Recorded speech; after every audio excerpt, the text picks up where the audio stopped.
The sun was setting, casting a warm orange glow over the quiet suburban street. I was standing in my kitchen, sipping a cup of coffee and staring out the window, lost in thought.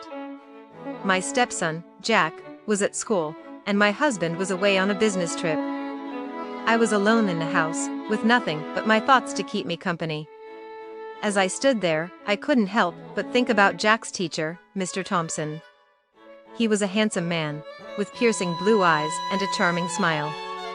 I had always admired him from afar, but I had never acted on my feelings. Tonight was different. Tonight, I felt a spark of attraction that I couldn't ignore. I decided to take a walk around the block, hoping to clear my head and shake off the feeling. As I walked, I noticed a figure standing on the corner. It was Mr. Thompson, his eyes locked onto mine as I approached. I felt a shiver run down my spine as he smiled, his lips curving upward. "Hello," he said, his voice low and smooth. "What brings you out tonight?"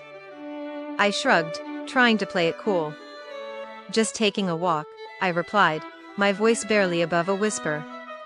We stood there for a moment, the air thick with tension. And then, without a word, he reached out and took my hand, his fingers intertwining with mine. I felt like I was melting into his eyes, like I was drowning in their depths. The world around us melted away, leaving only the two of us, lost in the intensity of the moment.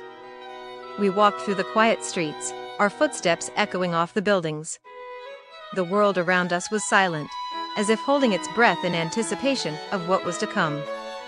As we reached his house, he turned to me, his eyes burning with intensity. "I've wanted to do that for a long time," he said, his voice low and husky. I felt a flutter in my chest, a spark of attraction that I couldn't ignore. "I've wanted you to," I replied, my voice equally soft. We stood there for a moment, the air thick with tension. And then, without a word, he leaned in and kissed me, his lips soft and gentle. It was a kiss that was both passionate and tender, a kiss that spoke of longing and desire. I felt like I was home, like I had found a part of myself that I never knew existed. As we broke apart, gasping for air, I knew that I had crossed a line. I had entered a realm of forbidden pleasure, a realm where the rules of society no longer applied. But I didn't care. I was drawn to him, helpless to resist the allure of his charm.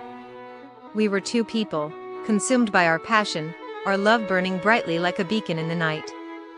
As the night wore on, our passion grew more intense. We were two souls, connected by our love, our hearts beating as one. We were lost in the depths of our desire, a desire that threatened to consume us whole. We knew that our love was forbidden, that we were crossing a line that could never be uncrossed. But we didn't care. We were two people, consumed by our passion, our love burning brightly like a flame that would never fade.